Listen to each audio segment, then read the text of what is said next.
No hatred in history has ever become this systematic and this deadly. 6 million people lost their lives simply because of who they were. So where did this hatred come from? Today, we're looking for the answer to that question. To understand Hitler, we need to go back much further than him. Antisemitism was not Hitler's invention. In medieval Europe, Jews were excluded from society and banned from owning property. During plagues and economic crises, they were always the first to be blamed. In the 19th century, this religious prejudice transformed into something far more dangerous, so-called scientific racism. Jews were no longer just people of the wrong religion. They were now defined as an inferior race. This idea had taken root across Europe long before Hitler was even born. 1908. Young Hitler arrived in Vienna with a dream of becoming a painter. The Academy of Fine Arts rejected him twice. He ran out of money, lived in cheap boarding houses, and sold postcards to survive. It was during this period that he encountered Vienna's toxic political atmosphere. Mayor Karl Lueger had built his popularity openly on anti-Semitic rhetoric. Hitler watched these rallies with admiration. Then came World War I, and Germany was defeated. A powerful myth was spreading at the time. We weren't defeated on the battlefield. We were stabbed in the back. Who was blamed? Jews and communists.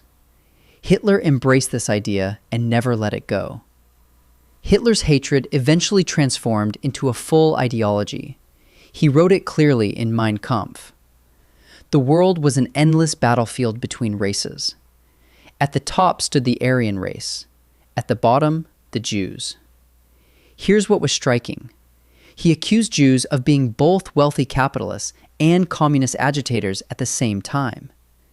These two accusations cannot logically coexist. But propaganda doesn't work with logic. It works with fear and anger. Unemployment in Germany had reached extreme levels. People were looking for a scapegoat.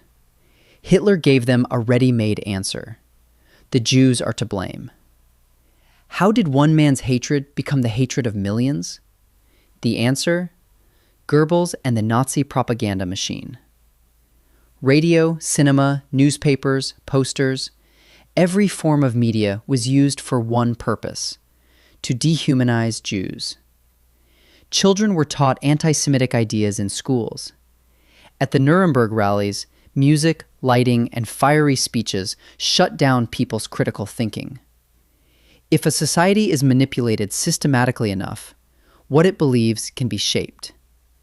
Nazi Germany is the most horrifying example of this. Hitler's hatred didn't emerge overnight. Centuries of prejudice, personal failures, economic crisis, and systematic propaganda all came together. And it led to the deaths of 6 million people. This story tells us something important. Hatred doesn't grow in a vacuum. There are always conditions that feed it.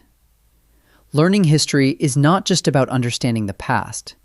It's about protecting the future. Don't forget to subscribe. See you next time.